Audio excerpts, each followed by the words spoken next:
Hello Libra, welcome back to my channel.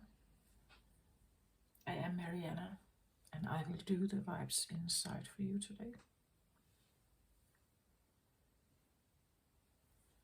So just starting out with a little sage here.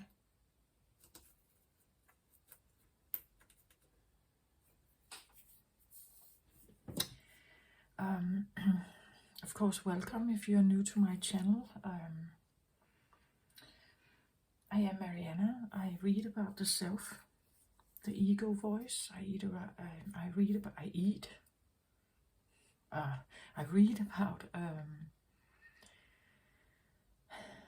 the narrative in our head that drives us in certain directions, that make us make choices and decisions and live a certain life. And if you find yourself on some kind of spiritual journey, maybe you looking for answers or some kind of meaning or something, maybe there could be something in the readings for you here.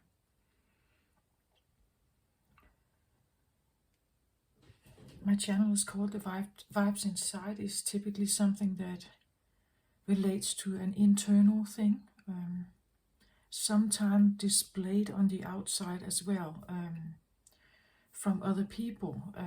They're kind of reflecting it to you, but we have to become aware of it.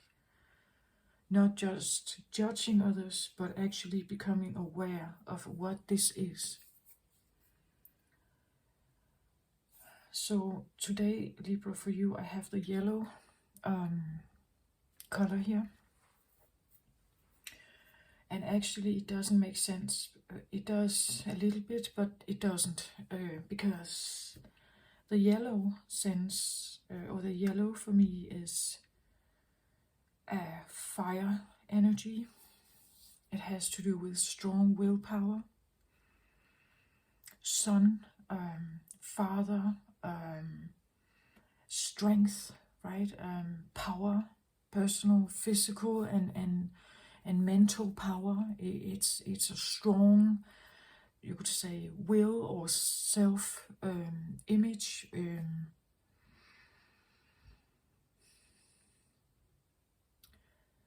But what I feel is currently going on is actually a dilemma. It is it comes across as a no-win situation, kind of, or there's no solution to a problem, that something can't be fixed, you could say. I have something like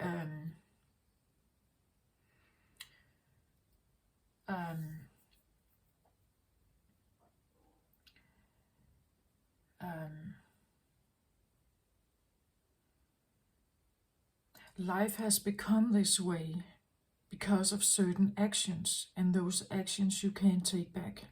And now you kind of have to deal with the consequences of something. So because of something, now you are dealing with something here. And whatever that is something that may be very strong. Like it may have its own will somehow, or be very stubborn, or very selfish, or self-driven, or like huge, like it's a big thing, or it takes up a lot of space. It takes up a lot of your time. It's always on your mind, maybe, or it's like you can kind of just take it away and just shove it aside, right? It's like it's a constant confrontation somehow.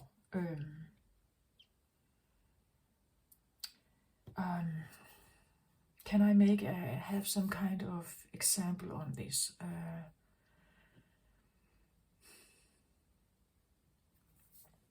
Well, I get something like,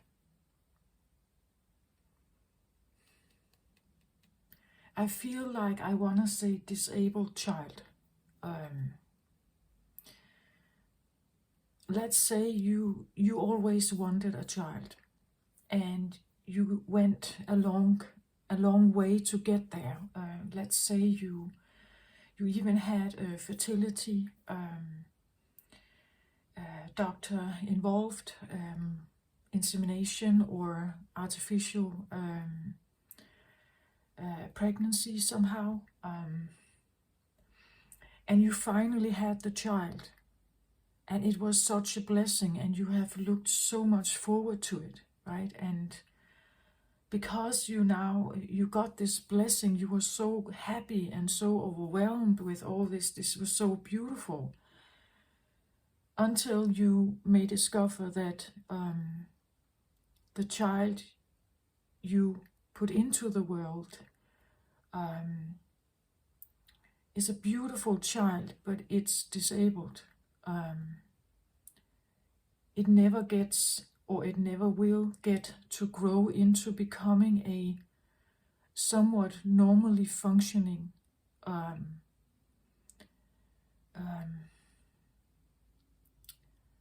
human being, you could say.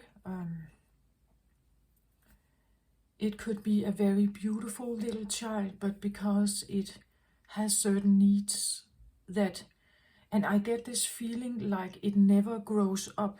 Something never grows up. It always stays the same.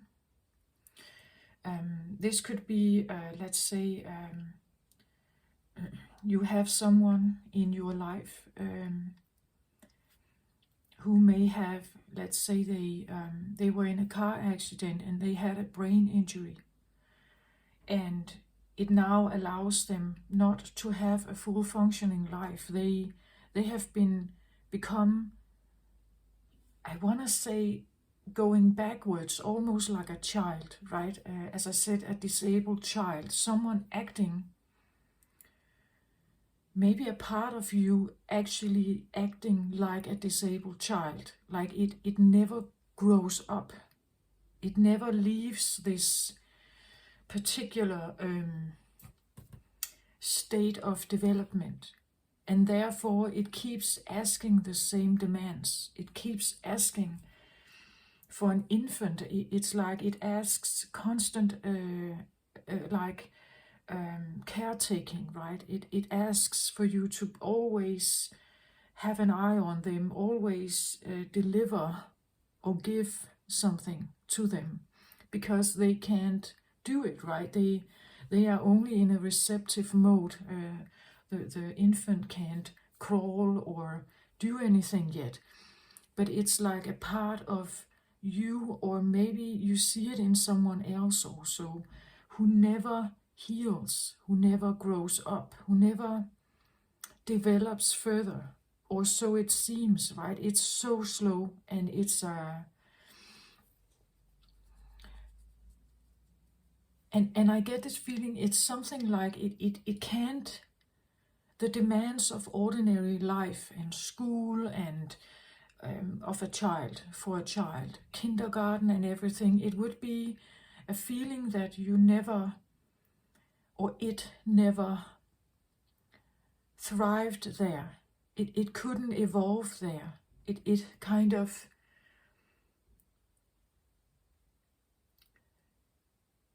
it never, how can I say this? It's like it doesn't fit in there, right? Because it can't meet the requirements. It's like it's too young. Something is too young to be asked a lot of. So I don't know if it's something that is developing in you, something new, or something that was shut down at some point. And now maybe with some kind of healing work, you're trying to reconnect with it. But it's very, very young. It's so young that it doesn't know how to evolve. It doesn't know. It needs the care of someone. It needs the trust of someone. It needs like a mother is attentive to a little child that doesn't speak. You have to be aware of something else than words. You have to become aware of sounds, of what you can watch, right? What you can see. What is the infant doing? It could be an infant in you, an inner child thing, I don't know, but it feels very small. Or, if not small, I want to say like it has a brain injury, right? Maybe the body grows, but the brain never evolves. You get my point? That something stayed the same. Something stayed small while you grew up, for instance. So you may sit in a adult body having all kinds of experiences during your life, and there's still a part of you that is very small, not attended to, I want to say. It's very, very small. It's like it's dormant. But it is like it's, how can I say that? It's like it's voicing something, but not with words. Sensations in your body, perhaps, feelings maybe of overwhelm, tiredness, exhaustedness, something like that.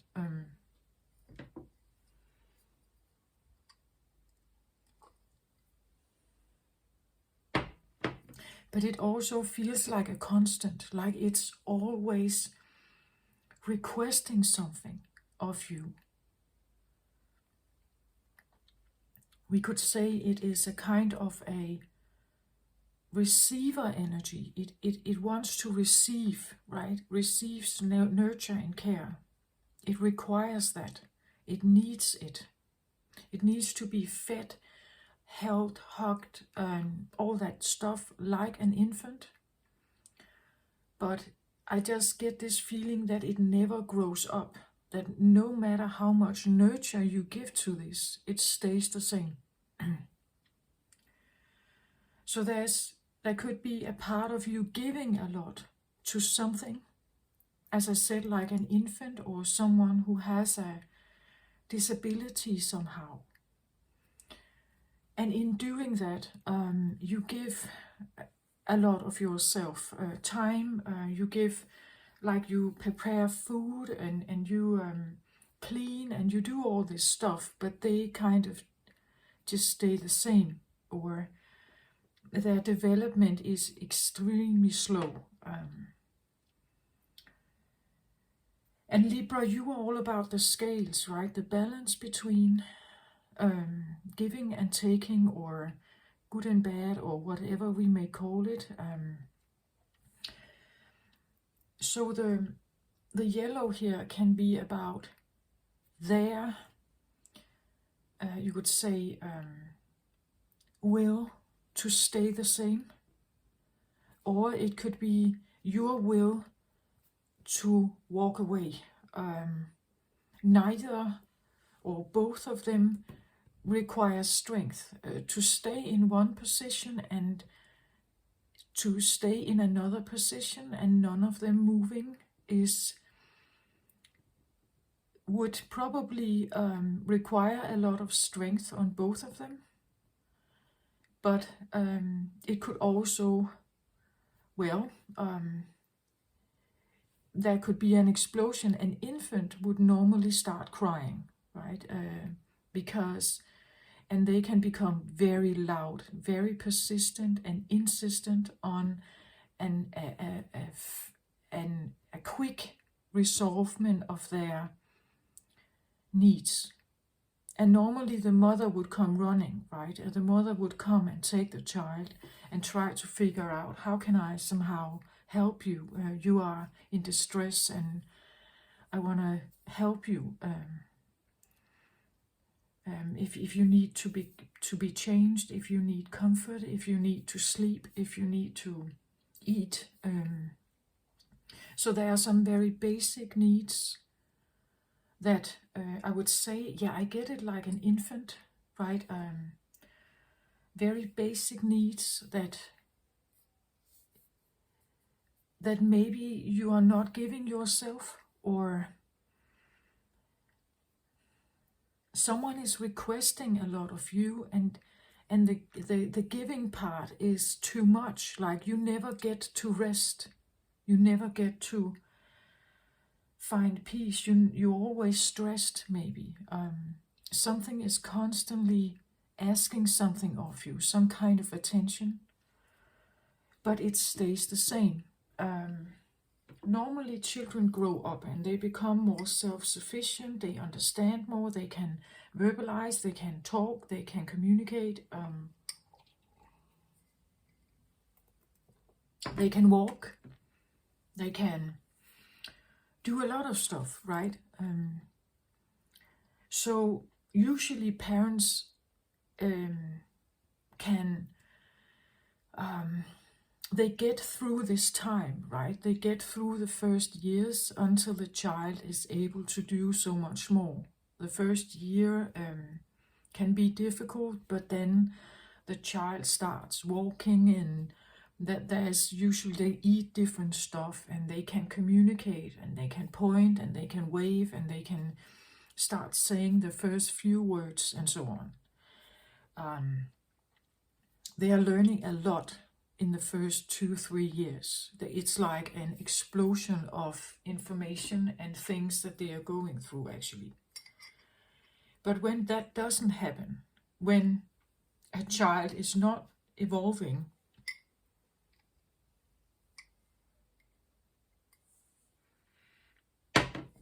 or if the child is evolving very slowly, maturing extremely slowly, what do we do then? Do we become overprotective? Do we become like helpers? We feel like we owe to help them somehow because life is still the same, the requirements are still the same, or are still the same.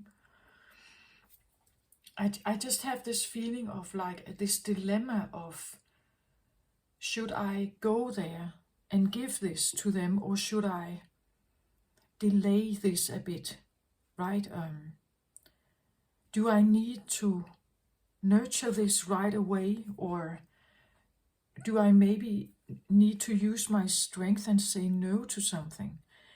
It's just that if this something over here is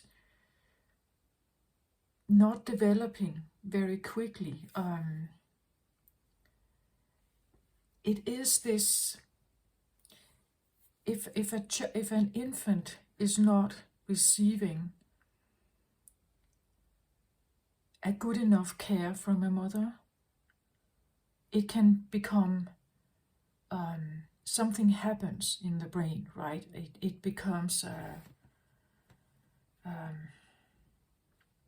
and I'm not saying that this may happen if something happened just once, but if this is a general thing, that an infant is neglected and left on its own, it will retrieve into itself. It will have a different behavior. It will not develop. The growth will slow down and even maybe stop. And that can be irrevocable. It can be something that cannot be changed. So therefore a mother rushes to help the child.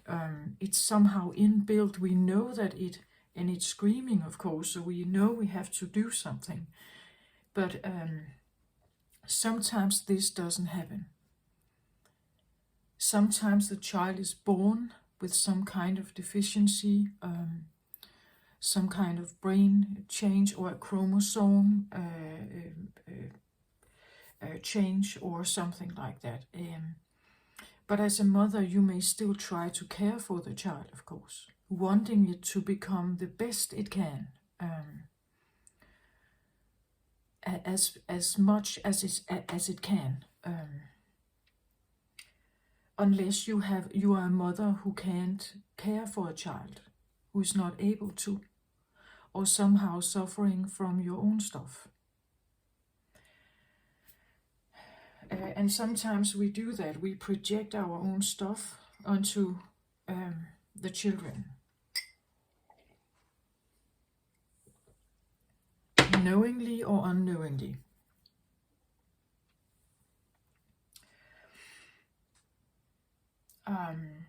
But the point is that I feel like there is some kind of dynamic where something doesn't evolve. It stays the same, or it insists on staying the same. It insists on the same picture. It wants something to stay in a certain way and doesn't want to like evolve out of that box. It wants to stay in a certain way. It requires the same things. It doesn't want to grow up, or it doesn't want to mature. It still asks something of you. And that would be the receiver energy. It's asking for something. Another thing could be, if you would feel like you are a giver person, then you would be the giver to this, right? You would be the giver to someone in need here, right? But that can become like a constant giving, and something else is receiving here. And I just feel like somehow it's like, I feel the yellow here is a realization that this has to stop somehow, that you can keep giving. Maybe you need more, you need help, right? Maybe you need someone to help you. If you have a disabled child, maybe you need 2 or 3 helpers who come in your home and help with the child, because you need to rest, right? You need to find, have other input, right? You need to, that your day could have other content than only being the caretaker of your child. This is a situation where someone can lose yourself, right? Becoming so intertwined with the needs of someone here that you totally neglect your own needs. So the balance, I feel like, requires, whatever is going on, requires strength to maybe step back from something. That something has been this constant screaming of something here. And you may have been trying to kind of nurture it or something, but it is exhausting you. So whatever it is, you see you put whatever this is here, but it's something that never changes. We could even say that this could be the demands of a workplace, maybe. It never changes. For the wheels to keep turning, it requires the same stuff, right? And it's a voice that keeps like asking stuff of you, right? And you need to constantly give to it to get your paycheck or whatever, but it keeps asking. It never stops, right? It never changes. It never gets to see that maybe you need something else. Maybe you need a little more time for yourself. Maybe you need to nurture something that is yours. But this doesn't accept it. It doesn't give in. It stays the same. It demands the same always. And is not willing to give in to that, right? That feeling.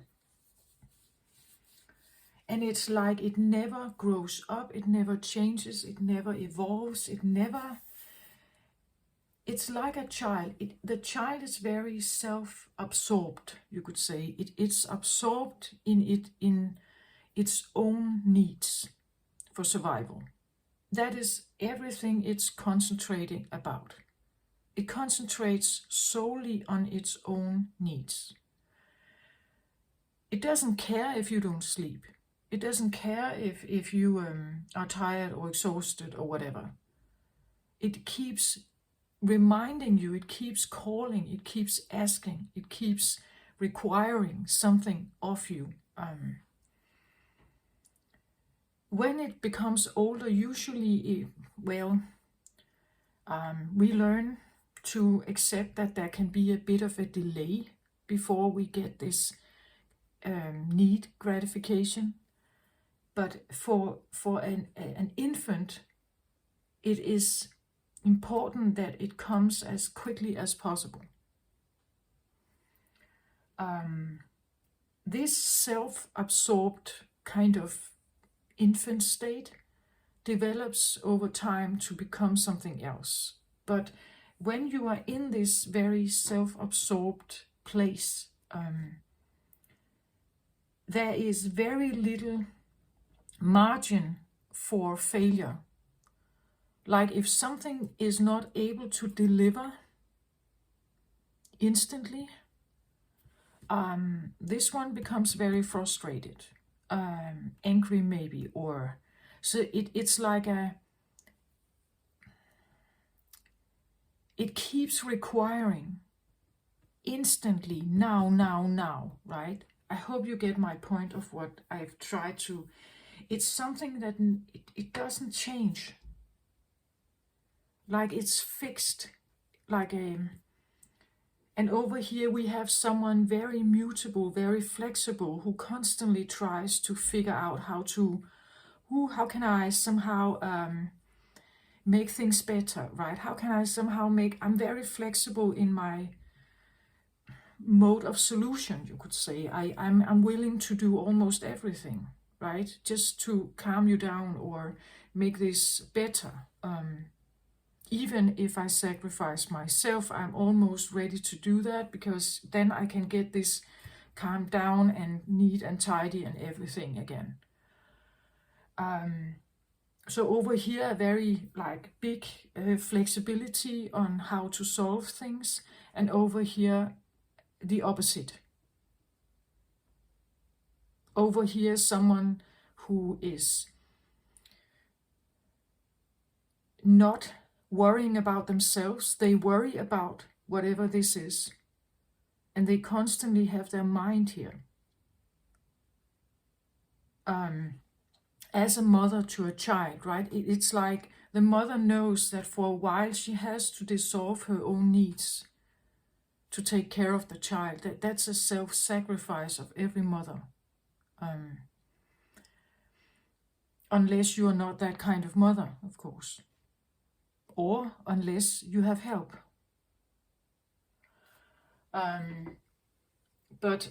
Anyway, that's the dilemma, I feel like. And therefore I feel like it is kind of no-win. Because whatever this is not willing to... There's no willingness for cooperation. There's no willingness of seeing this other person or this other side of you that is overextending itself. And it's not really valued, right? They get their needs met, but they never give a thank you, right? They never, at the most, they become silent again, or at the most, they don't cry anymore, right? But that's the only thing this one gets. They never get a smile. They never get a thank you. They never get a I'll repay you, right? I repay you at some point. They never get that. So there could be this feeling of like a big imbalance, right? Like a big imbalance somehow.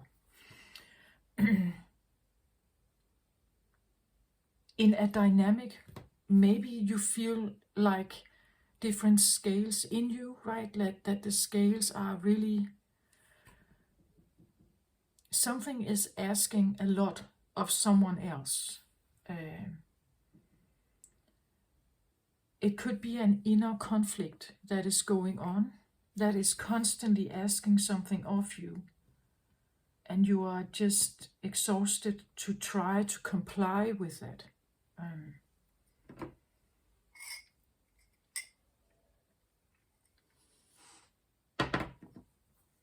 It could be a voice inside you, right, that constantly requires you to clean or something.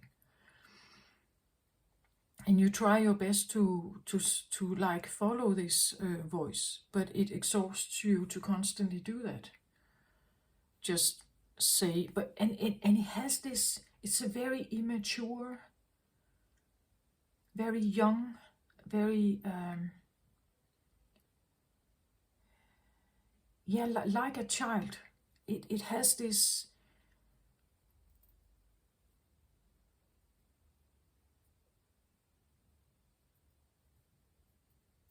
Like instant gratification need, and you're the one providing it, and it never stops, it never grows up, or if it does, it's very slow.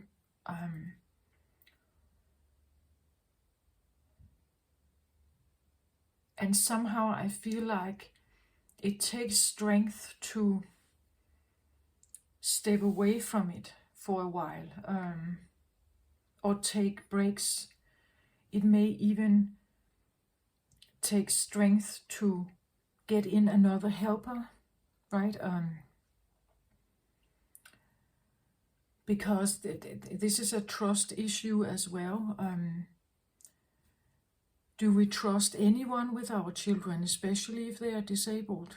Well, maybe we don't, right? We want a special kind of caretaker. We want someone who really understands what they are requesting here. We don't want something to happen to them, but at the same time, you're too exhausted to do the work yourself. So maybe you need someone else to come in and help with this job or this dilemma or situation.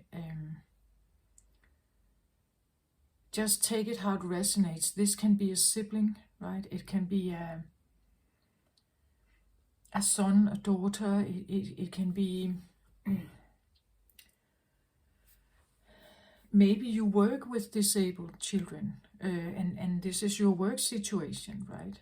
And you know every time you come and you have to work with Berta, you know that this is going to be the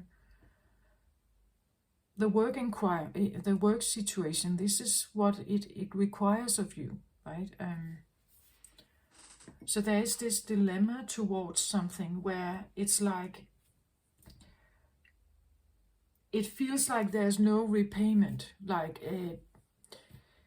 I overexhaust myself. Whatever salary I may get, if this is your work, it feels like it's not even paying. It's not paying enough, not to the extent of what I'm constantly giving to something.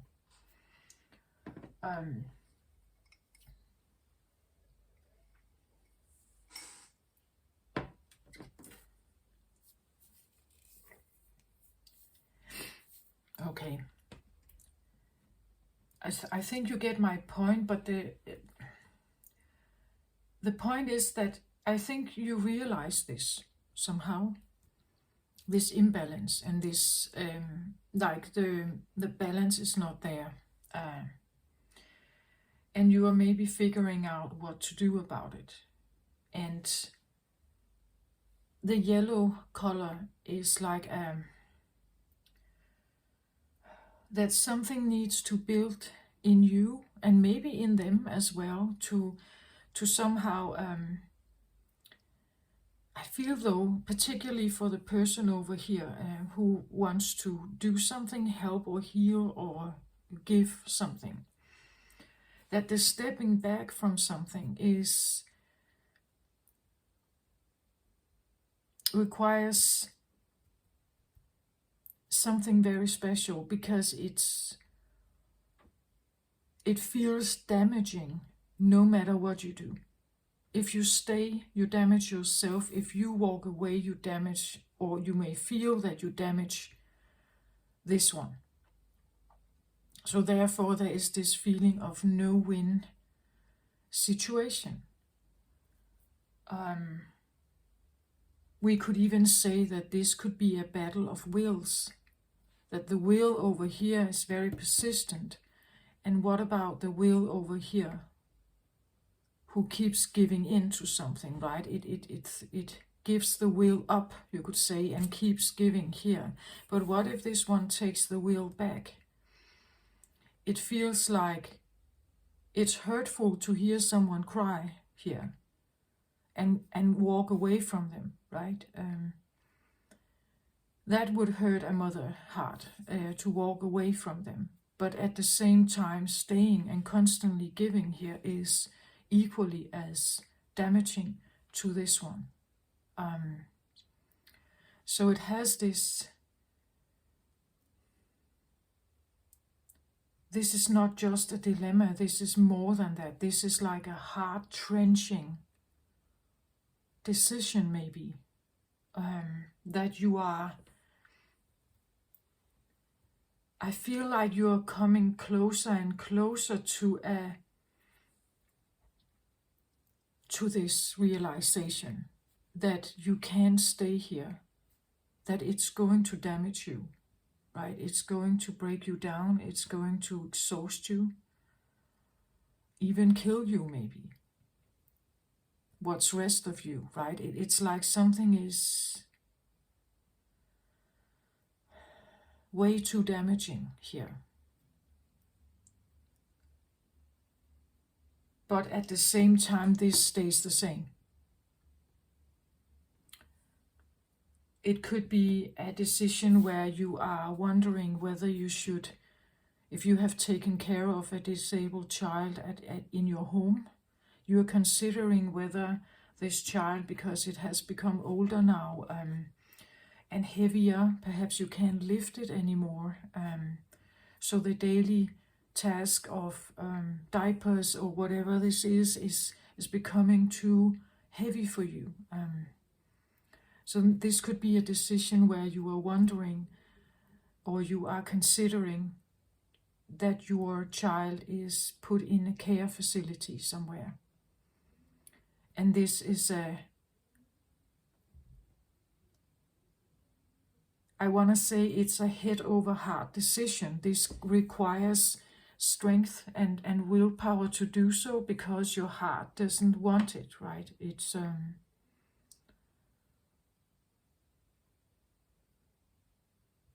because you're so linked, as a mother is to a child. They're very linked together, like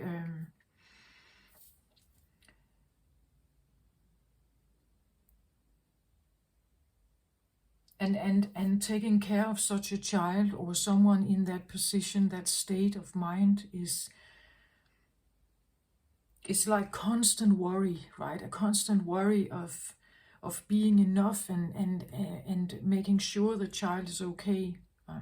There can be sometimes disabled children also have like a disease. They get in and out of hospitals. There's a lot of worry with some children in that particular condition, you could say.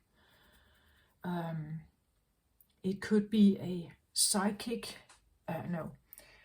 it could be a physical thing that they are not evolved. It could be a psychological thing. It could be a mental disability. Take it how it resonates, right? It could be someone with dementia, an elderly person you are taking care of, right? But they are always in their own space,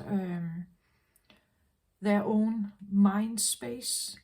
They may not even remember who you are, if you are a daughter or a son. Someone who is in their own bubble of something. And they require something to be that way, stay that way. And you are the one who makes sure that they are taken care of, right? Something like that. That's what I get for this one. But it comes across as like a non-win situation, or a non-balance situation somehow. Taking care of an infant,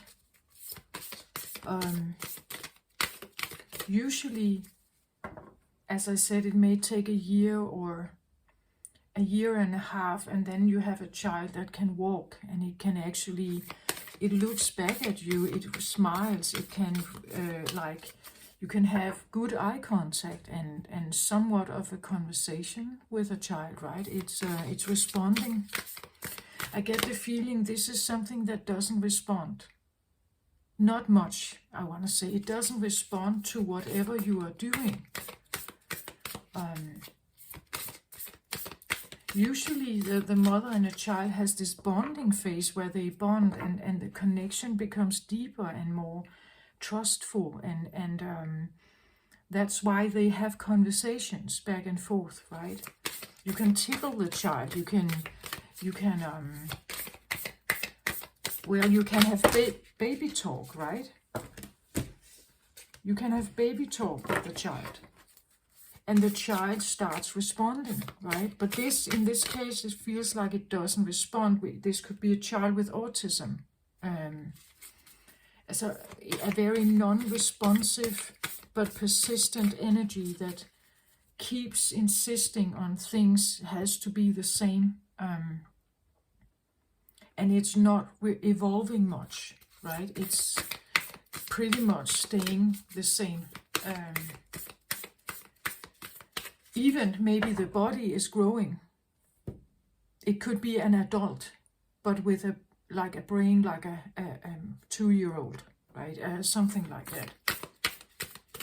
As I said, brain damage, neural something, a development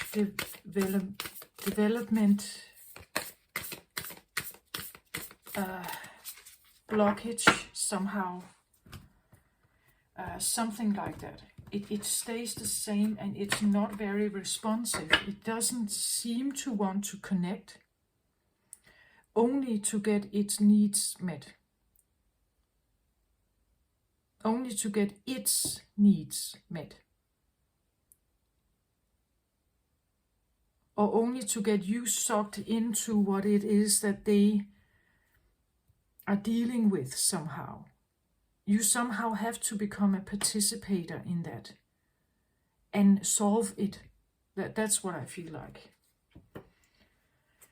And as I said, I don't think they have words. This can be like non-verbal. It can be sound, sensation.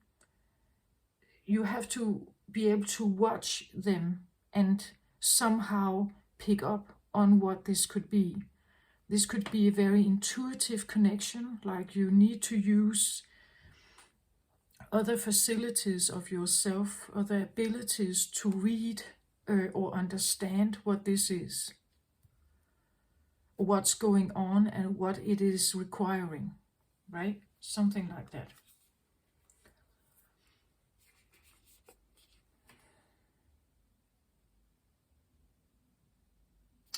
Okay, at the top of the deck here, for the overall energy, I have Divine Guardian. Protection of the winged mother.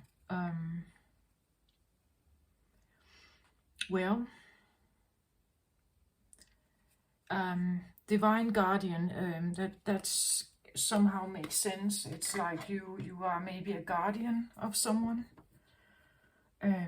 And you want to do your very best. You want to protect something. You give the protection of the winged mother, of a divine mother. That's the intention behind everything. That's what I feel like is quite accurate card, actually.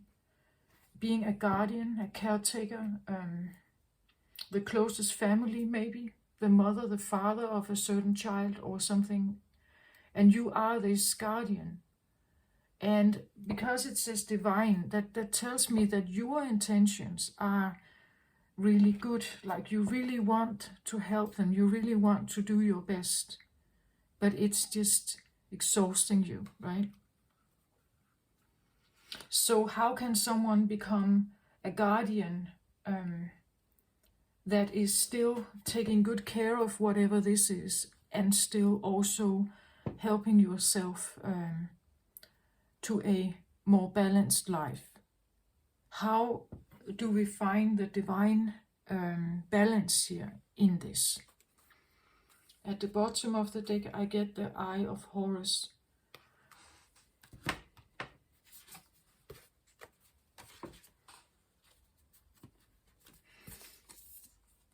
Awakening divine perception.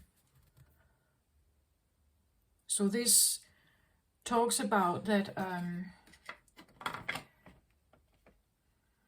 and underlying energy is like a deep, you would say, wave of inner, as underlying, it always comes from deep down and wants to push forward. So this is a driver, right? It drives an energy forward. A driver here of some perception that you're starting to see something differently. Perception is starting to make you see something differently in a situation where you are the guardian, and in a situation you are the parent perhaps, or something here, and or you are in a position where you can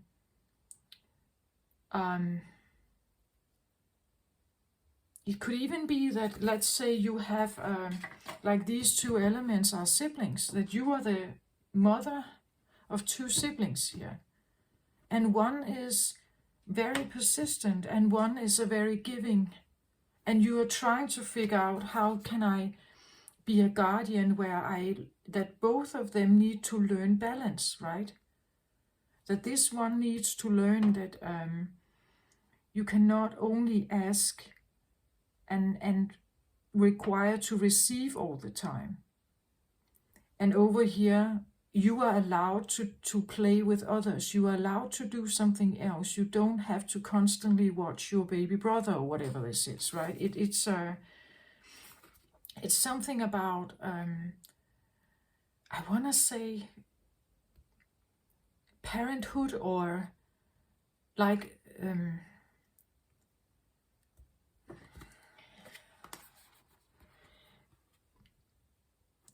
your perception is changing, I feel like, but it requires strength to make the necessary changes, perhaps, to a situation. That's why I feel like the yellow is here.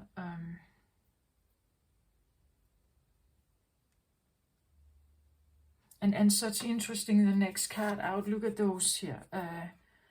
The Chamber of the Black Obsidian. So this is the dark healing chamber, but look at the cards, or the colors here of the yellow triangle combined with the black obsidian. It's like, it is this feeling of like a no-win, or that I have to become or do something that I actually don't want to do.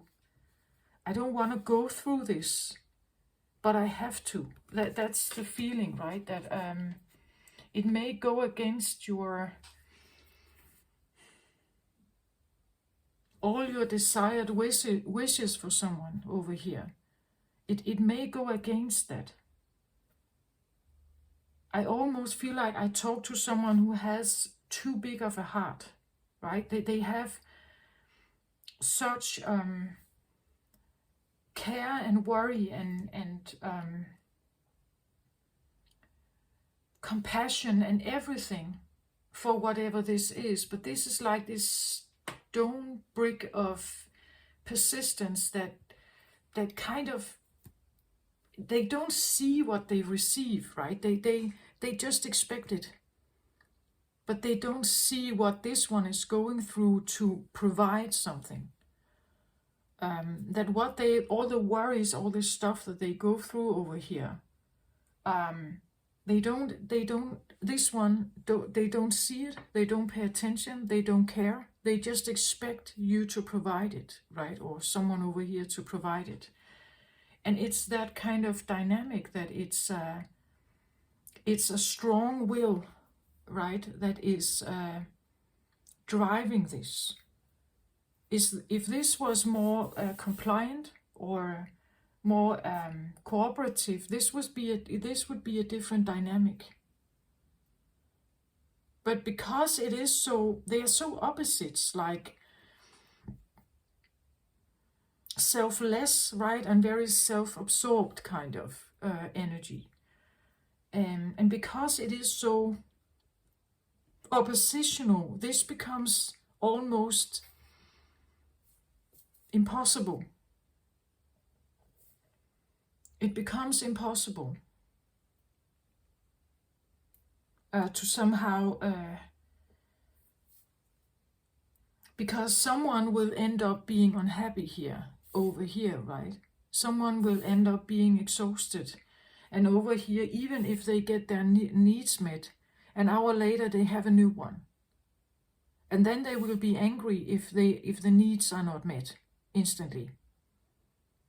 Even though someone over here is like crawling mountains to provide, right? That's what I feel like. It's such oppositional energy, and therefore I feel like, is this even a match? I don't see it as a match. I don't see it as something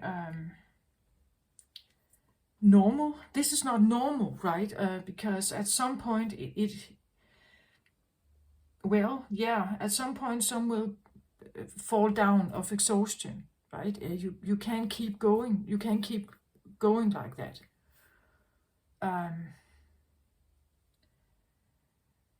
So I feel like whatever is coming forward here is like a perception shift that is driving something.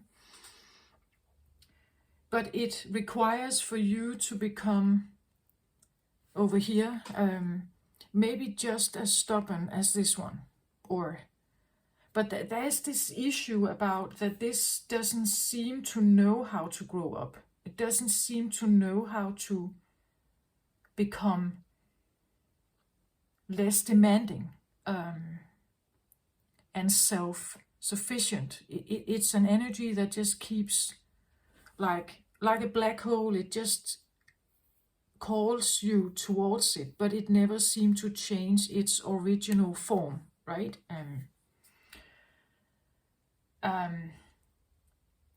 So walking away from that can be very difficult, especially if this is a child, right? And there are numerous of thoughts and self-sabotage that can be, what will the neighbors say? They probably will say, I don't love my child, or what will the grandparents say? How will I be judged by the world if I lock my child up in some kind of institution? All that kind of stuff that is also fueling that you are still giving to something here.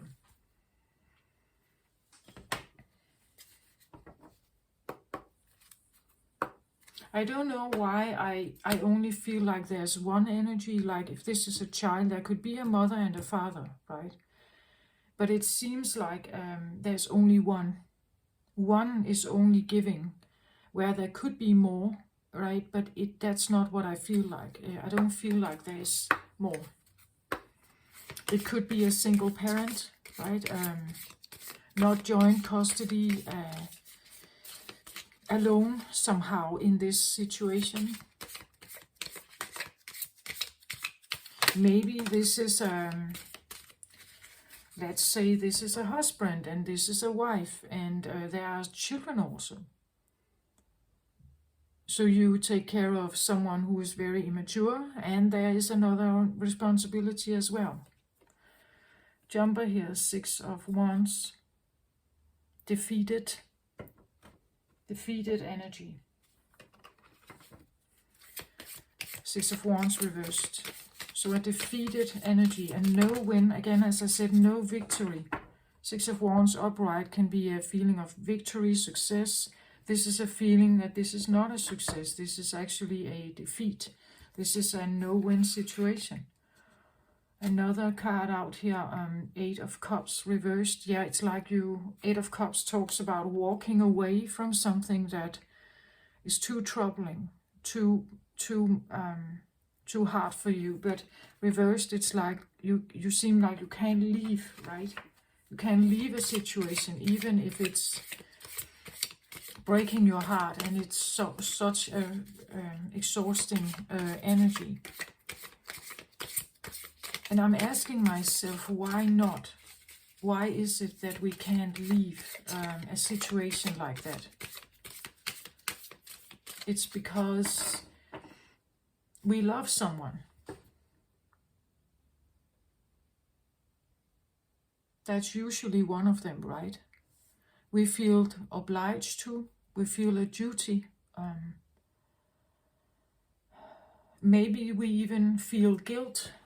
If whatever happened here, maybe it was, some of it was partly your fault, and you feel guilty, and therefore you now have to deal with the consequences of it somehow, right?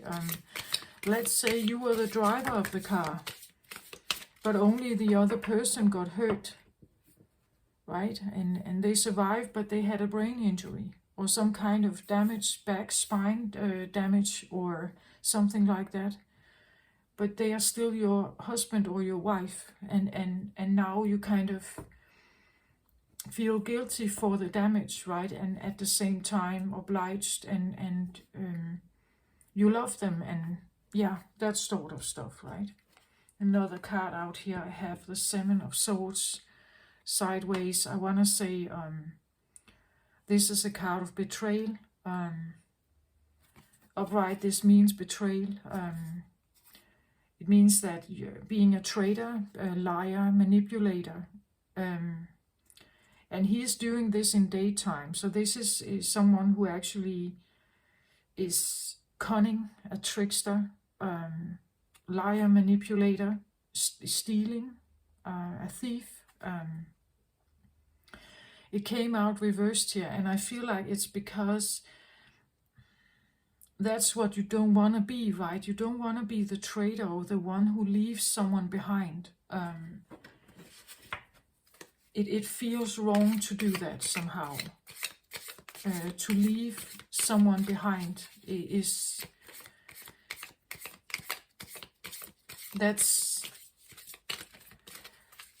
that would feel like a betrayal somehow. There's a sense of duty and there's a sense of love, but I also feel like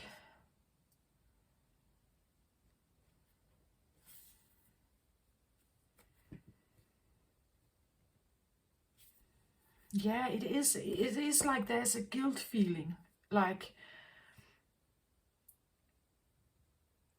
I need to do this because it's... Have you partially been part of this? Have you partially somehow...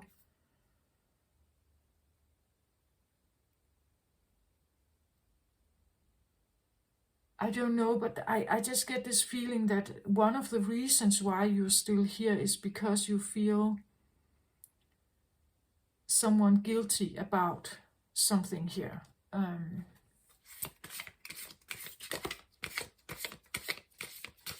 Or at least I want to say leaving would make you feel very guilty. Because what happens then here? What if they can't seem to feel... What if they get into an institution and they are neglected there? What if they are not given the care they need? What if they are abused? Then that would be my fault. If I walk away, I would be the reason for that. So there's this, I don't know, something like that, I feel like.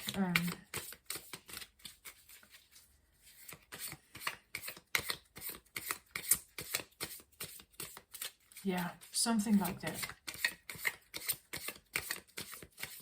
This is rather specific. I don't know exactly, but that's what I get, actually. I get... So is this, if I stay, I potentially kill myself. If I walk away, potentially something can happen to someone else. If I take in helpers to kind of help me so that I can have a little spare time on my own, I'm worrying still whether when I'm out and about, walking in the park and relaxing, my thoughts may still be what's happening at home. That feeling, right? It's that absorbed in you are. This one is that absorbed in this situation here.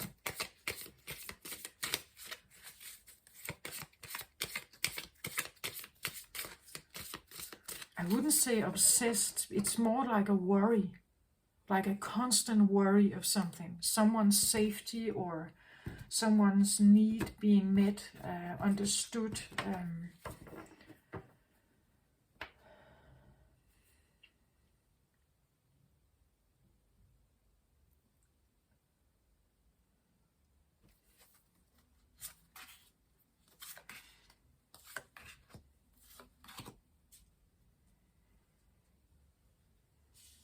It's more like this, actually.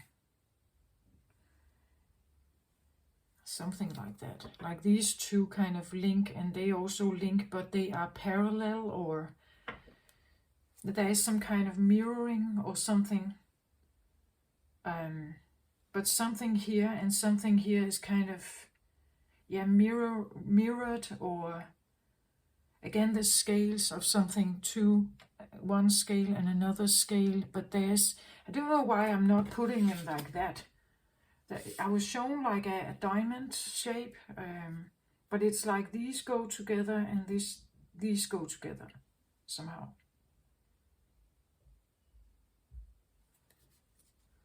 Underlying energy, Page of Pentacles. This came up as underlying energy for Virgo as well. Maybe there's something in that reading for you. So, Page, child, or a young energy here.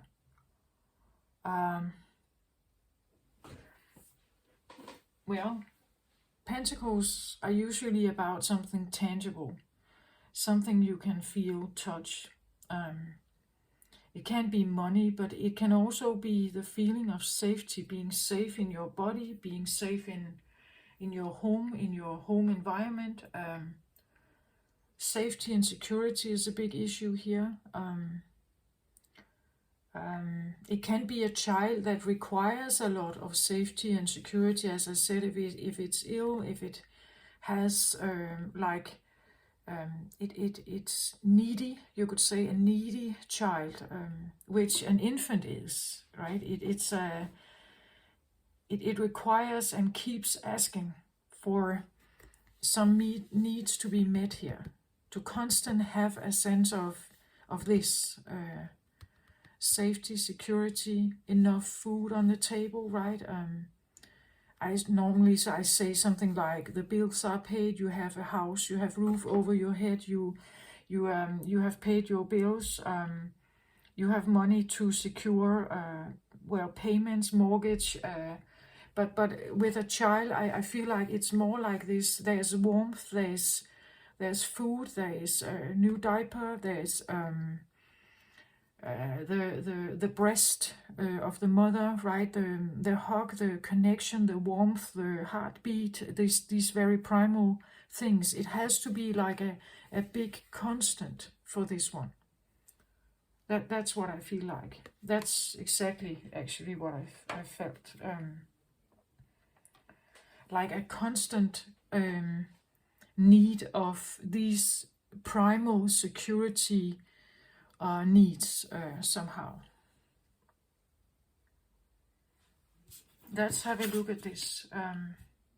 Ten of Swords, King of Swords. Yeah, this is exactly the dynamic, right? Someone sitting here and requiring, asking as a king, give me, give me, give me. Well, maybe it's not, swords, identity, usually this is about words, communication. It's about identity. It's about how we see the world, what we believe the world is, our own world, other people's world, what we say to ourselves, to others. It's the social word construct you have in your mind about the world. So someone is sitting here and spilling the words, you could say. They make sure that it can be screaming, right? It is a kind of voicing, but it has the king status, right? Whatever he's doing, this one, it's requiring a lot of this one, right? This is a 10 of swords. He's almost dead, this one. All these swords here that this one keeps sending, he's almost exhausted here. That's exactly what I felt, actually.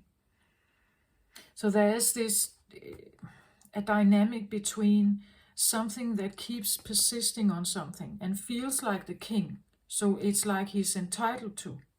There's an entitlement here. And then someone trying to comply with it. But all these swords are exhausting. So I want to say, it can be a grown-up and their words. It can be someone yelling at you, right? It can be a child screaming at you. A child that feels entitled, an infant feels entitled. And all the yelling, like the swords here, is wearing you out. The loud noises, perhaps, is wearing you out of something. The screaming, the constant, it could be the feeling that you can't get the screams out of your ears, right? Even if the child is sleeping, or the person here is sleeping, you still hear them. It's that intertwined, and such a strong image of what I feel here. Someone is almost exhausted here, and someone can't see it, like they don't see they are laying here. They still require. They still keep their sword up. They still say, I need. And this one is totally overwhelmed.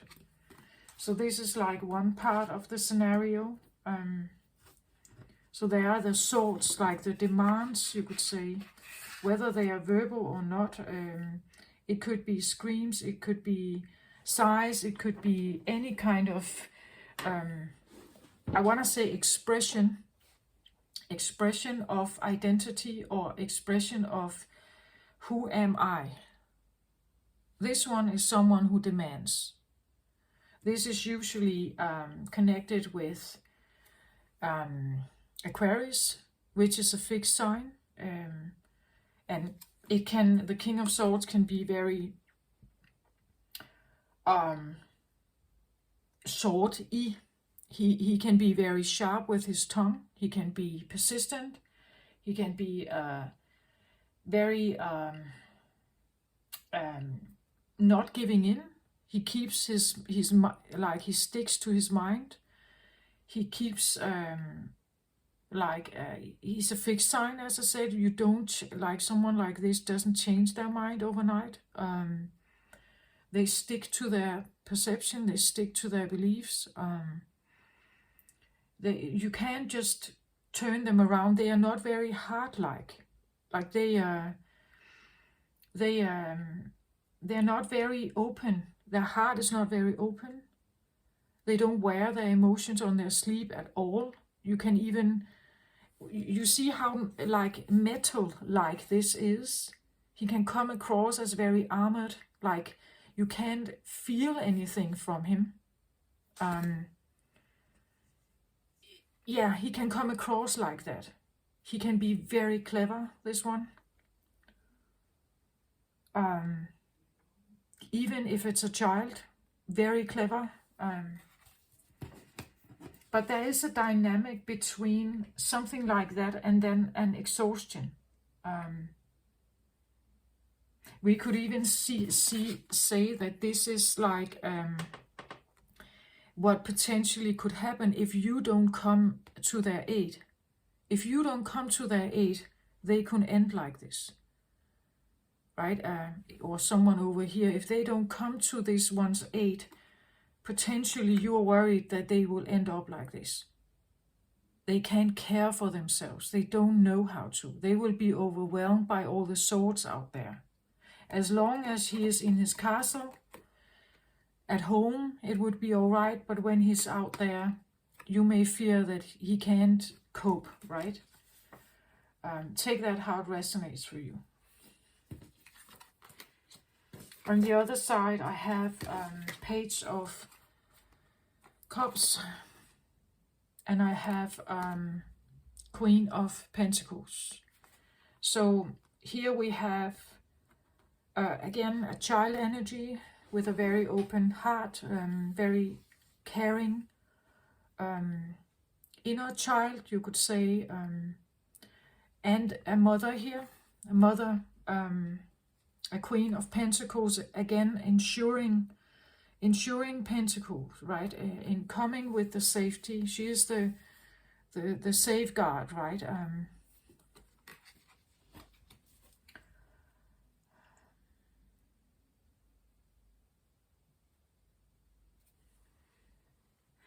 But there was something why I should put them like this. I said something like a mirroring or something like, if this was a mirror, it's like they would somehow,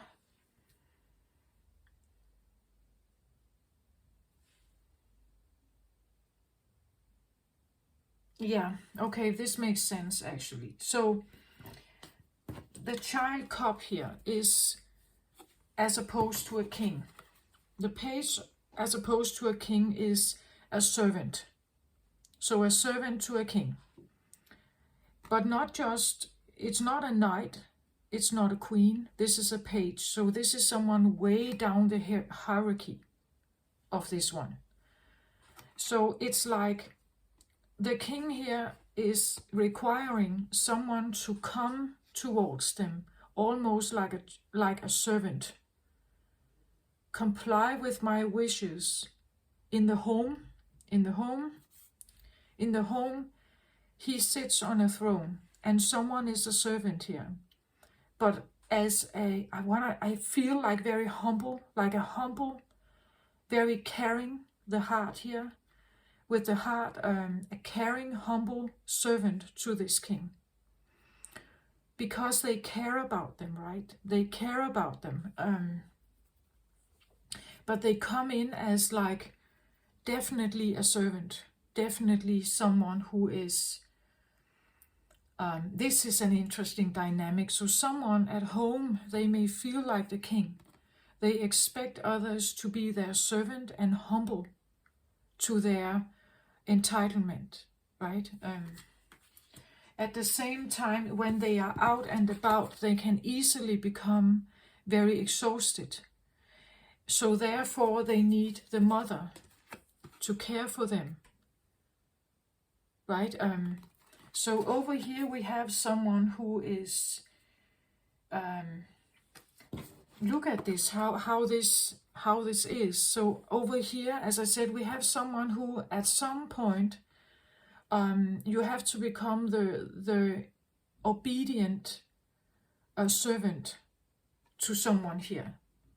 And at other situations, you have to be the mature mother, providing the security and the safety, right? The obedient, humble servant with no authority and a big heart. And at other times, you have to be the mother of this one. When they come home and they are exhausted from the world out there and all the work they had to do, you come in as the mother, right? Who can care for them back to life, you could say, or back to their king status here. This is somewhat of a dynamic, I want to say. I hope this makes sense to you, but this is exactly actually what I feel like. But I get the feeling also that something about this, you are getting to see this, right? It's something is driving you forward to see some of this and figuring out, how am I supposed to be maybe a guardian in this situation. It could even be that, let's say that both of you are guardians for a child. One is like this and one is like this.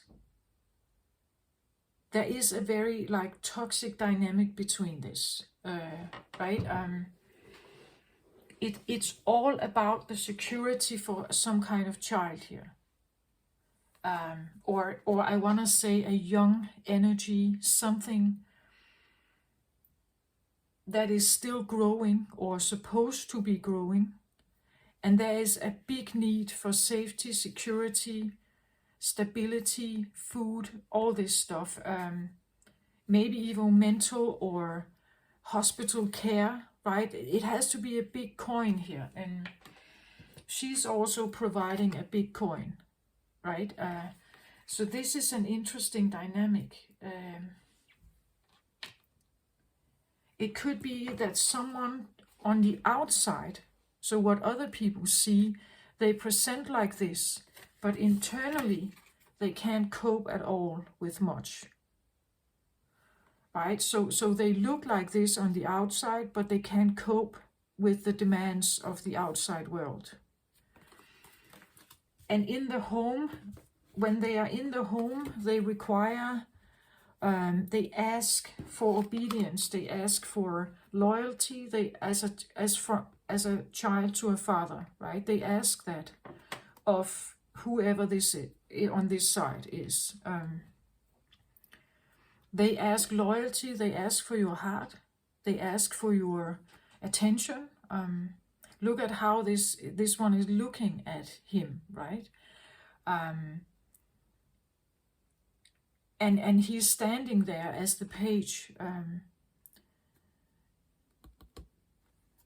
So there's something about like, and then at other times when he suddenly falls down and he loses all his power somehow, then you step up as the mother here, the Queen of Pentacles. You step up and provide all the care, nurture, everything they need to get them back into a more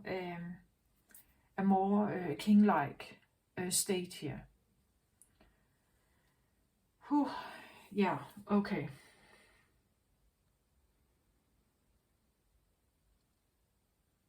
This is an interesting thing because there is this parent-child, exhausted, and mother, right? There's this, we could even say, strong king,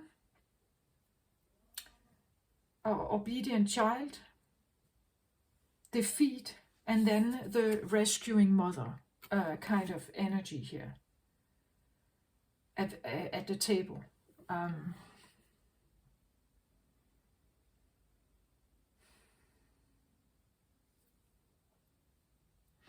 But I feel like with the eyes of Horus, it is like you are getting to see this. There has been something about this dynamic that is not healthy.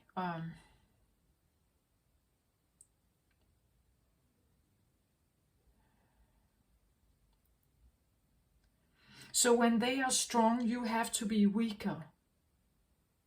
When they become weak, you can be stronger, right?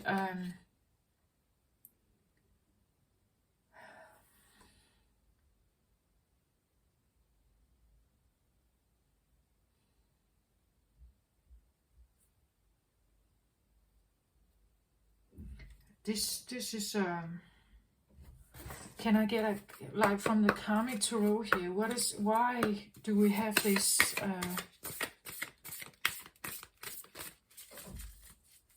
I hope you get my point, and I hope it also resonates with some of you out there. It comes across as rather toxic, actually. Someone can only rise to the occasion if someone else is defeated, right? So she is dependent on someone else to not feel good. It's like these two cannot be at the same time. Then they would kind of be rivals, I think. but it's part of personality. Like down here, this is a part of a personality, and this is part of a personality, I think. When this is great going, it needs someone like this in their presence. Someone who doesn't question them, someone who has a big heart and complies with humility, with obedience, complies and loves them. And at the same time, when they have been out and about and they are not in their castle, they could be defeated by everything out there. And then you need the mother. Then this one has to step up to the occasion and be the healing mother who provides safety and food and care and medical supply and everything here. But only then can she rise to the occasion and become more mature. So there is a immature and a maturity here, and there is I want to say maybe not mature, but entitlement and immaturity here. It's either I'm a king or I'm defeated. It's a very black and white kind of thinking. Black and white here. And then this is this kind of what can I do about this? How can I come towards them, right? She cannot come toward the king. Like, she's too powerful here for the king. He needs someone who is, because underneath it all, he's not that strong, right? He just presents as if. And someone may actually seem more immature and childish or humble and compliant, but underneath it all, she's actually a very solid, a very motherly person who takes care of business, right? Yeah, that's what I feel like. I want a card from the Karmic Tarot in the middle here to kind of, why is this even a thing? Why are they even together? Well, opposites meet, right? But I want to say it's just, I don't know.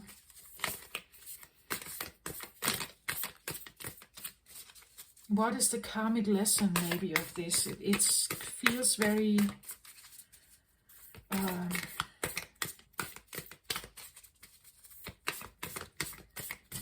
again, strength, will,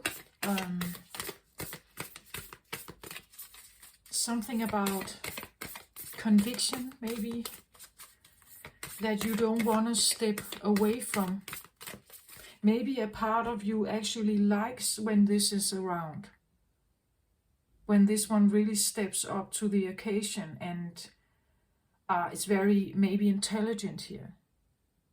Maybe a part of you actually like that, but you have to become more of a listener to this one, not on the same level, right? And it's only when he is defeated that you step up and actually do a lot of stuff here. Yeah, this is weird.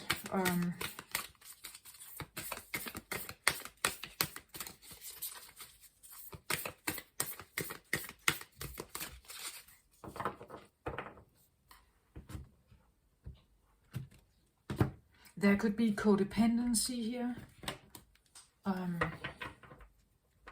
There could be some kind of power dynamic going on here.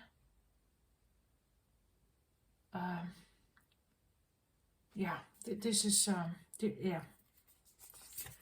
Okay, at the bottom of the deck, I get the lightning bolt.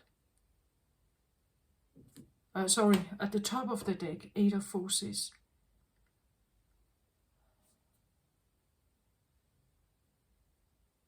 And look at this, it's like a lightning out of the blue strikes this tree.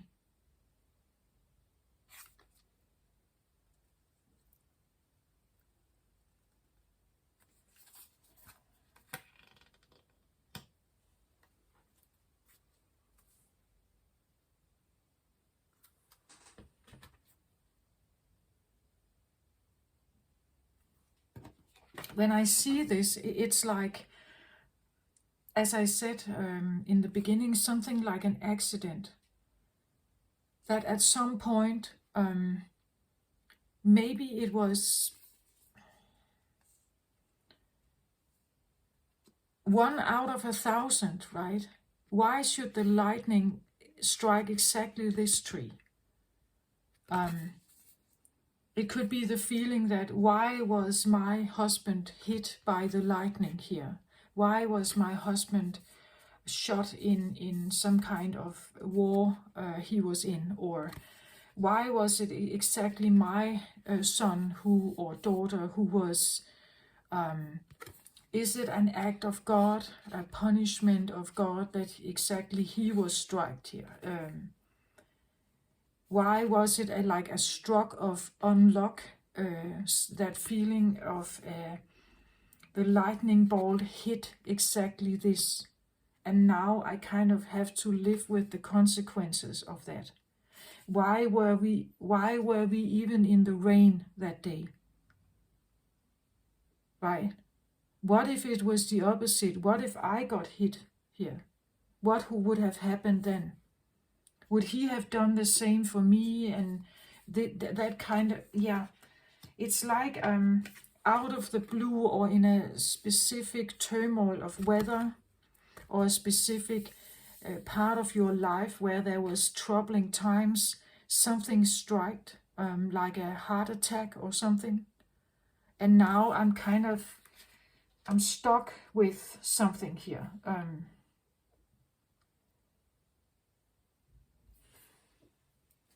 I'm stuck with something. Something that it can't be taken back, right? It can be taken back. It can be reduced or changed or something. It happened and it came out of nowhere, out of the blue, or as a blitz, for like a lightning, and it hit that heart, and therefore I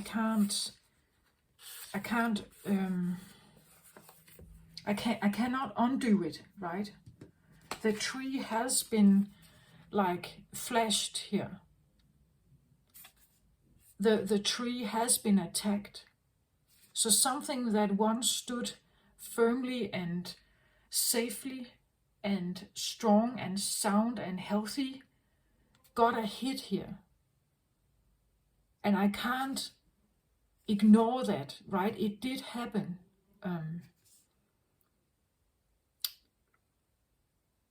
It did actually happen, and I can't undo it. And because I can't undo it, I'm living with those consequences now. A lightning bolt illuminates a stormy night sky, striking a tree down to its core. Puddles of rain pool upon the ground. This card shows that it's a time of splitting apart, a time of loss, disappointment, or even a metaphorical death. You may be feeling wounded, grieved, or greatly disappointed. The loss could be a career opportunity, romantic relationship, a partnership, creative project, or friendship. At first glance, the event may seem sudden or unexpected, but it is the light that flashes. We see the deep puddles of a storm that has been going on for some time. You've probably been aware of the threat or difficulty at some level, even if you were unwilling to acknowledge it before. Now it's time to accept the situation and not fight what's so. There is benefit coming, but it often takes an ending to bring forth a new beginning, and a storm to cleanse the field.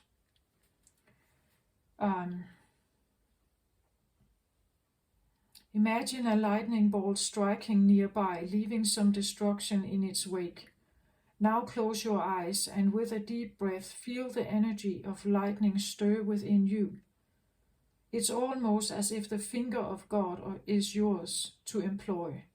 How do you want to direct the energy of in your life? Maybe that's why I also have the yellow here, because the yellow is very forceful. It's the power center, so it complies with the lightning here, which is very explosive and extremely powerful, right? So maybe that's also why I kind of have them separate here, because this card actually talks about maybe separation. Maybe something was separated once. That was the karmic thing, that something was separated, or it has to separate. Because otherwise none are learning. They are not learning what they are supposed to learn, right? They are not becoming wiser. None of them are. So the separation of something here is inevitable, I think. As I said, it could be an accident that once happened, and now it's like there is a consequence for both of these parties here. A consequence on both sides. But there is also an image or a decision to be made. As I said, it could be the feeling that if I withdraw on this side, what's going to happen over here? But I get the feeling this is almost like an advice, right? That something happened once and the consequences are here. And because they are so visible and so easily to see and feel, and with the exhaustion, also it is a necessity to split. But I'm not saying that it's easy. Maybe it was a necessity at one point to split something in you. Take that how it resonates. I said I asked for a card between these dynamics, so I feel this could be in the past, that something happened that kind of split. We could maybe even say that it split the trees in two. Something that once was one is now two. As I said, it can be an internal thing, that maybe you feel like that you have two oppositional things going on in your life, and it kind of exhausts you to have this. At the bottom of the deck, I get two of scrolls, two worlds. This cannot be more like direct, right? This is quite a precise reading. Again, as I said, something it's splitting, something split here. I feel like I don't know, but something is separated from each other. Two different worlds here. Two very different worlds, I think, or two different ways of seeing the world, and being and operating in the world. As I said, they're very oppositional, very different from each other. And something splits something, I feel like here. And it's like operating in two worlds at the same time. That could be what it feels like.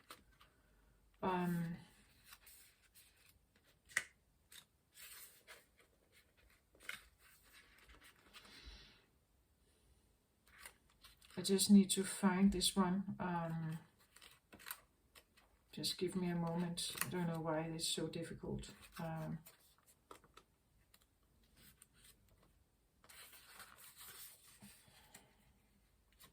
Two worlds can also talk about like indecision, right? That you have to choose, or you may feel like you have to choose between two worlds. Maybe it's like you live two roles, like as I said here, like the humble servant, and then from time to time you become this one, or they live two worlds from. Sometimes they are this entitled king, you could say, who requires a lot, and at other times they are totally defeated here. So again, two very different worlds. to live in or to be connected with. Here as a constant server, loyal and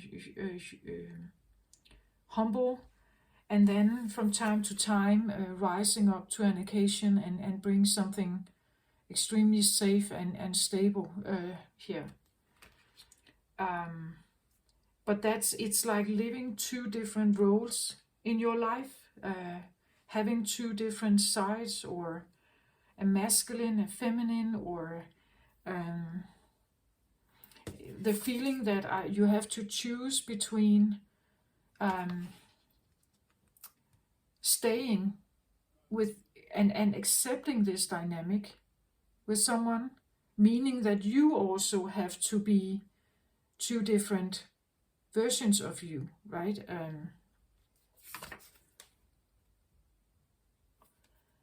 Okay, let us read from the book here. It says, surrounded by a spinning wheel and baskets of wood, a beautiful woman, worried and tired, gazes at the embers in the fireplace. She has worked hard at her spinning for the coins that are gathering on the table.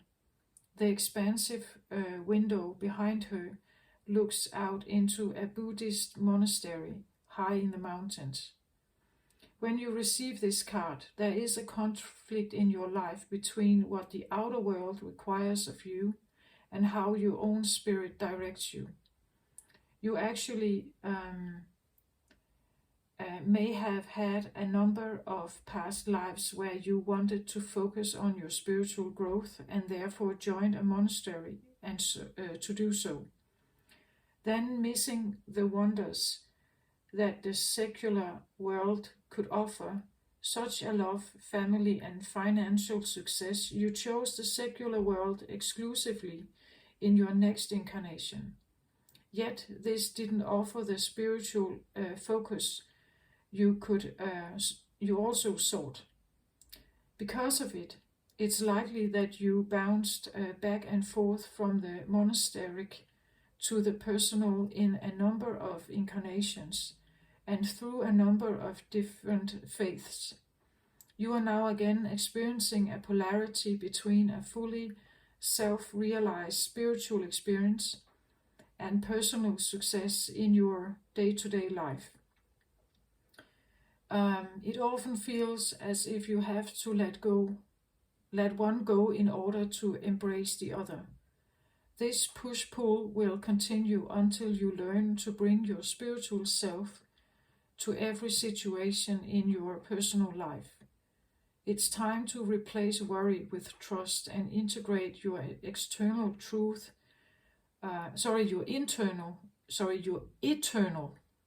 to integrate your eternal truth with your temporal reality.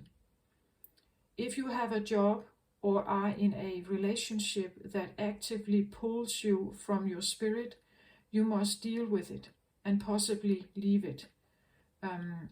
Who you are forever is who you are now. Let nothing impede that power. When you own it, absolutely self-realization in both worlds will elude you no longer. Yeah, it seems like in both cards it talks about that a separation is a necessity somehow. That whatever could exhaust you or exhaust someone else is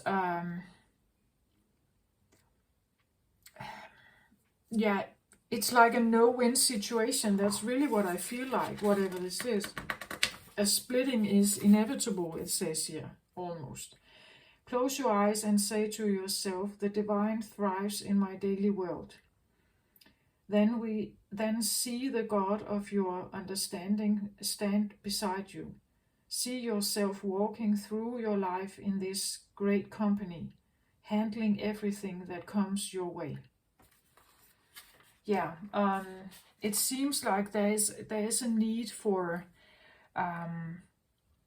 finding the inner true you, the inner true you, right?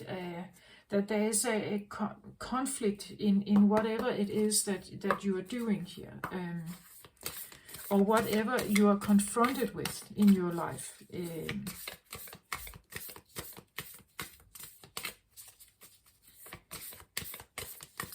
I just want a card of the soul here. What is it that the soul could tell us a little bit about this? There's definitely a conflict or an imbalance going on. And for this to become more balanced, you need to do something. Especially if you are this over here. I don't think this one is botching anyway. They're not doing anything, right? Maybe you need a divine guardian. Like you need God actually to intervene in your life. Or you need to like activate the spiritual you, right? And you've seen me shuffle now for a while.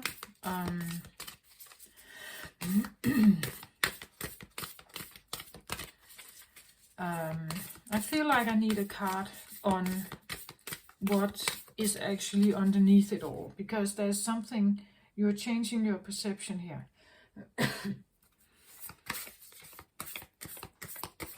The divineness, it says here, awakening divine perception and divine guardian. So there's something about becoming more aware of the spiritual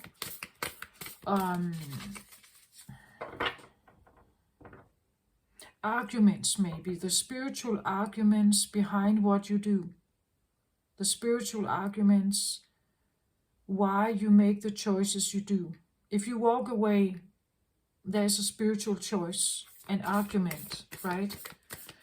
If you stay, there could be a spiritual as well, but you just have to become aware of it. What is it? And is it actually spiritual, or is it and divine, or is it human?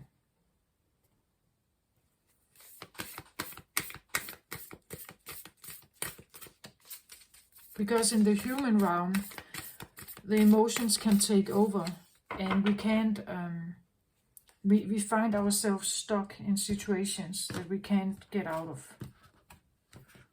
And I'm not saying this is easy at all. I'm not saying it, I'm just reading the cards and the energy I felt. I'm not saying what you should do. I feel like this is a sense of an advice maybe, but it's all up to you, right? So the card is here, let peace prevail. And that makes sense also, that it seems like someone needs peace here. And for some reason, I get the feeling that this one will never be satisfied, no matter what. So the peace you may be looking for, the silence maybe, the non-screaming, or like the swords here, the non-screaming or the non-noise, it doesn't come from staying. It comes from within. So sometimes maybe you need to leave to figure out where you can have peace, right? Maybe that's what the splitting talks about. That the peace prevail, that peace is important in a situation, especially if there is this tense kind of a tension between these energies here. Tension is not, in a relationship, is not a good sign. It's not a sign of love, it's more a sign of power struggle, where peace is more a sense of love, and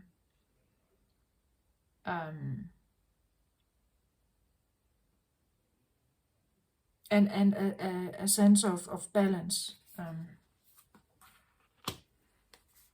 The bottom of the deck I get, look through the mist, find the mystery.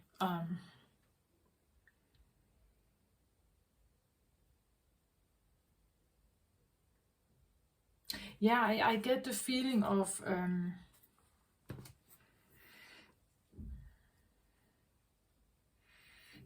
Look through the mist, find the mystery. It's the same thing as this, I feel like. Awakening divine perception. When you awaken this perception, you will be able to see through the mist. You will be able to look through it and find some of the reasons why you may have stayed in a situation here, but also maybe a way to kind of draw yourself out of a situation that seems to be very tension based and more a sense of codependency. It has nothing to do with, I feel like peaceful resolution and heart-based connection, especially not here with all the swords. It's very harsh. It can be a harsh environment here. It can be loud. I want to say a loud environment. So whether it's a baby screaming constantly for 8 hours, or it's a very noisy environment and a very tough boss who doesn't budge here, take that how it resonates, right? But that's what I feel like. Look through the mist, find the mystery. It's kind of interesting. I was looking at this with the rock here. Like there's this the cliffs and the rock here, and then there are these rocks in the mountain here, or in the background. It's like you have to become aware that someone may seem like they are very unpenetratable here, but they have some kind of weakness. But it's a weakness that comes from being out and about. I feel like it's the requirements of the world out there that pushes them down.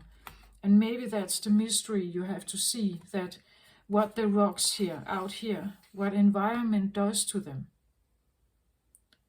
I'm not to say that you should use it as your advantage,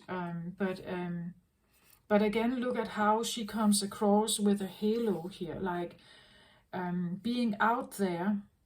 If this has something to do with you becoming exhausted out there, I want to say the person here in question may benefit from, when they are out and about, actually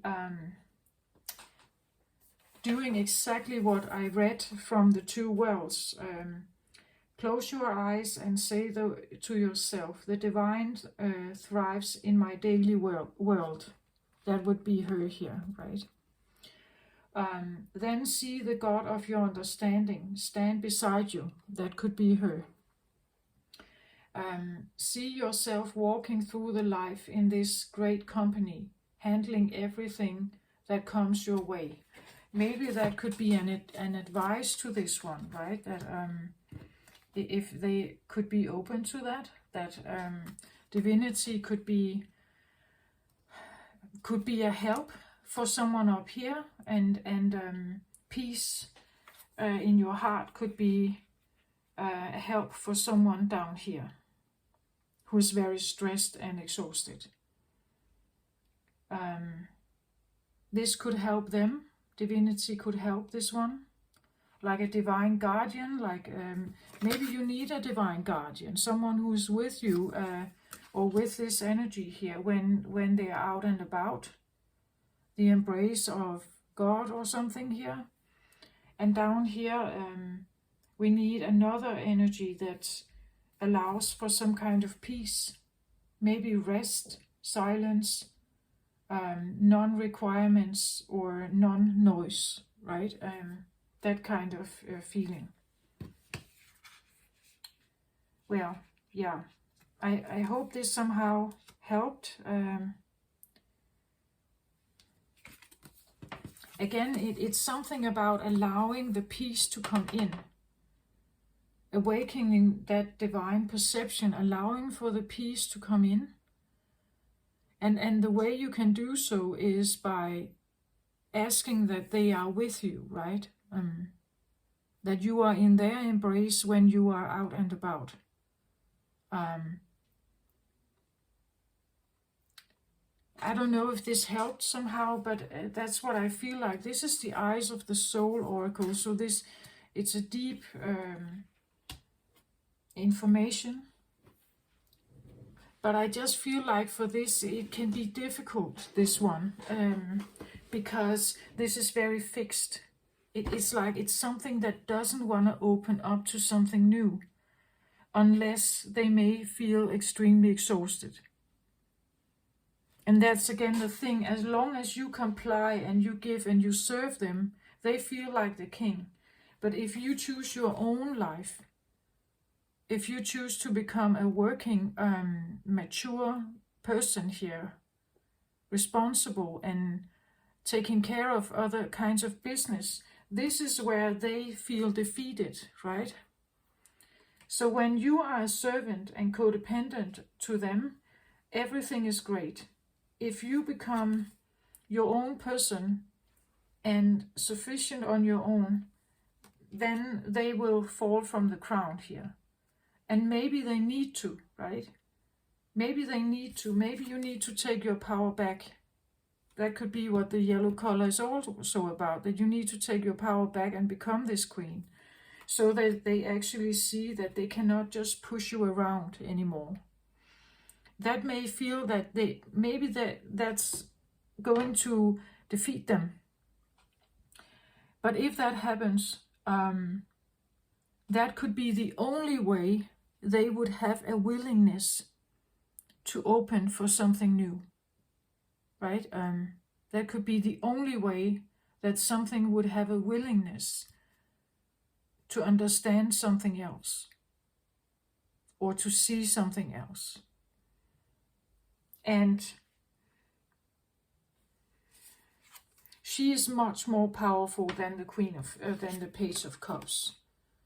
A child with the emotions on their sleeve.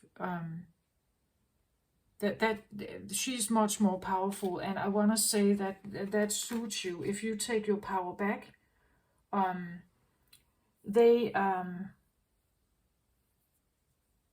well, of course they could need you to take responsibility when they are defeated. And if you aid and you come in with all your care and take care of business, then they will come back on the throne here, and they will expect you now to become this one. And I want to say it could be time that you grow and become this queen, and maybe you walk away. And if you walk away, maybe this one will have a fall down, but it's not your fault, right? Not necessarily. The splitting seems to be part of, I have it in 2 cards here, that there is a separation needed between one way of being. This is one world, right? And this is another world. But maybe it's needed to create the balance. It's like shifting the tables around. The power struggle is shifted around. And maybe that's needed to have the balance. But it may not be a nice choice, right? You may feel you betray someone, or you are a traitor, or you feel you owe them or something. But I just get the feeling that this is like one world and you can stay in that. It's a narrative. This is another narrative. A potential, maybe they will fall down. But again, maybe they also need to open their eyes, right? It's and actually see how strong you are. Accept you for this woman, not seeing you as a child, right? That they can boss around. It could be the feeling that someone is, I said it could be a child, but this can be a grown-up also, but someone who is so positioned and locked in their own world that they will not give in to anything, unless maybe you stop being humble, you stop being compliant, you start becoming her when you become her, it may feel like he is defeated, but that's the shifting of the tables. It's a power shift, I feel like. That could be one way of doing it, but it may not feel good. But I want to say it's time, I think. It's time here. Whether you stay in this narrative and you support them lovingly, caringly, as a servant, or you choose to work on yourself here and become more mature, stronger, more defiant, more fierce maybe. Maybe it takes their breath away, but that's the only way they will actually recognize you as a worthy opponent or as a source of power, I want to say. As a source of power.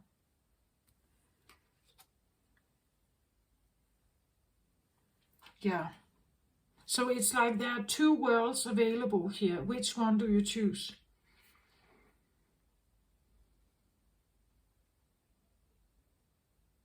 And it takes strength. No matter which one you choose, it takes strength. And maybe somewhat of a head over heart decision instead of a heart over head. Because if we rule with the heart, we get ourselves in trouble sometimes.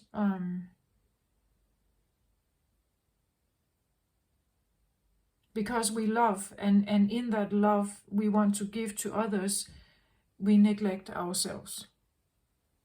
I'm not saying what's the right thing to do. This is what you have to figure out. I'm just reading the cards here. I hope this helped you somehow.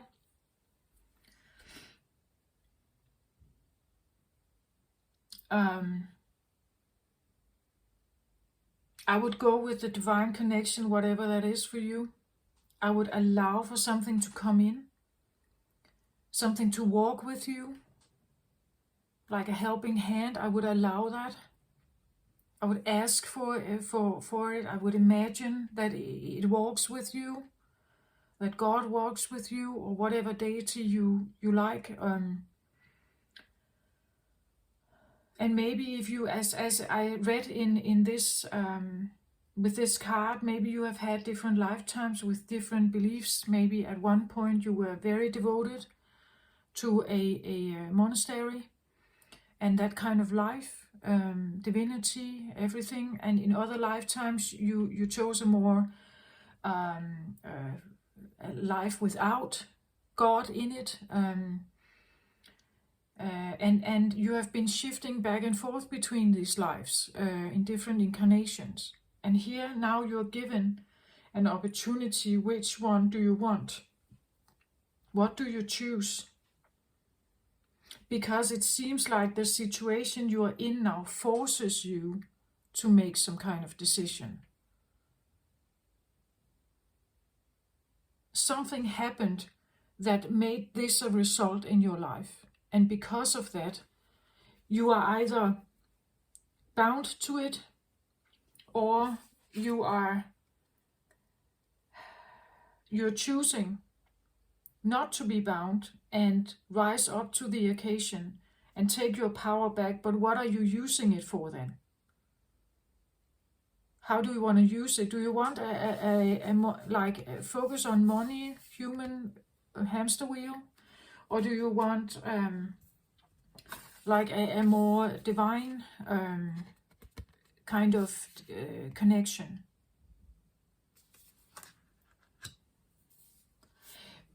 Take that how it resonates for you. I hope this helped someone out there. Take very good care of yourself, Libra. Love and light to you. Bye-bye.